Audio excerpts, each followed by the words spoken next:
Well, listen, he wouldn't come on. Dennis Archer wouldn't come on. Dennis Archer wouldn't come on. Stop it. Hold on. Stop it right there. Let me let our listeners know.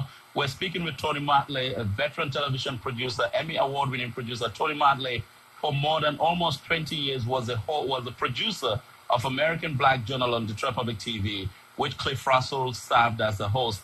You're saying here that Dennis Archer, former mayor Kwame Kilpatrick, would not come on. Explain. No. Dennis Archer came on when he was running for election. Right. And refused to come on again. Kwame Kilpatrick never came on. Christine Beatty came on. But again, I remember back then. Mm-hmm.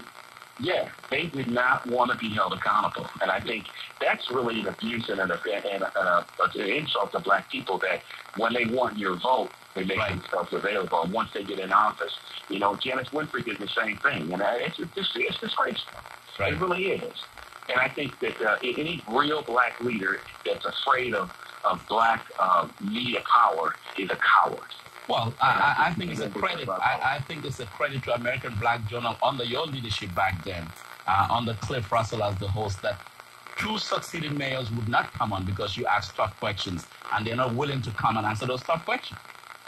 Right, and I think they don't want to. And again, what do they have to hide?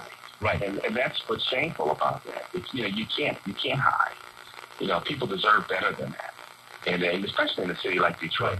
So Tony, I kind of want to anchor this conversation towards the larger impact here for succeeding generation, for up and coming journalists who are interested in print, in television, radio, media, if you will. What is the lesson here? Because obviously Cliff has left a large footprint, has influenced, has supported many of us in this business. What do you think? What's the challenge here for succeeding for up and coming journalists, black journalists? I think for all journalists, and especially black journalists, and I think just in our society as a whole, people don't want to read. And you heard yesterday, Cliff didn't watch TV. Cliff didn't have Netflix. Cliff is reading. Was reading and watching documentaries. Right. And I think that's the work that we do silently that makes you prepared, as you've done, to interview a president. Right. You know what I mean? Right. You don't just jump up and interview President Obama and ask intelligent questions. Right. Prepare yourself. And I think too many journalists are getting into the business because they want to be celebrities. And there's nothing wrong with being a media celebrity. Right. But there's nothing wrong with hanging out with the mayor at the gala. No. But do your homework. Right. Don't become a tool of power. And that's the thing. I think you've done an excellent job in avoiding that trap where you've been with many high-profile people. You've done a lot of high-profile interviews, but you're not their friends. And you have to tell people. I remember telling a school board person that he said, I know you'll take care of me. We're buddies. I said, I'm not your buddy. If you do something wrong, I'm going to report it. Exactly. You have to, and I think we cannot be the friends of the people that we cover. We have relationships, and it's a delicate balance, but I think that's the thing. And then again, read everything. Just don't read black media. Read U.S. newspapers. Read international papers. Get different perspectives. Well, what you just said is interesting. We cannot be the friends of the people we cover because, in fact, that line right there, Tony, is the reason why the New York Times has maintained it as a tradition never to attend the White House Correspondents' Dinner because they said they cannot be friends with people that they cover. No, and I think that's a big mistake, and I think that line has become more blurry. But the one great thing about Trump being president is that line has been drawn more firmly in the sand, and that people realize now that they can't be involved with political leadership. Because Trump, someone like that wants to run a authoritarian government in the United States cannot be your friend. That's the issue, and so we have to avoid that at all costs. Yeah, Cliff had incredible influence and did his role. So the question now is, I think it's up to us now to continue in our own ways to address these issues. We do, and I think that's the legacy of Cliff Russell in that he supported young journalists coming up. I know he supported you. I know he supported me. I'm not ashamed of that. I know I wouldn't be where I was. I wouldn't be as aware of as I am because of Cliff in many large ways and small ways. Right. Whether it was a phone call or a letter of support they wrote for you. And I think that's what everybody that's worth anything Right. That's the reason we prayed for life on this side of earth.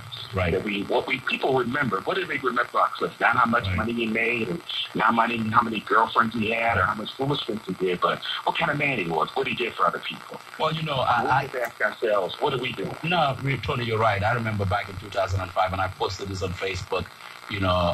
When I wrote my first book on media and politics, and reached out to Cliff, and Cliff readily accepted, wrote the foreword to the book, and I read the foreword to the book.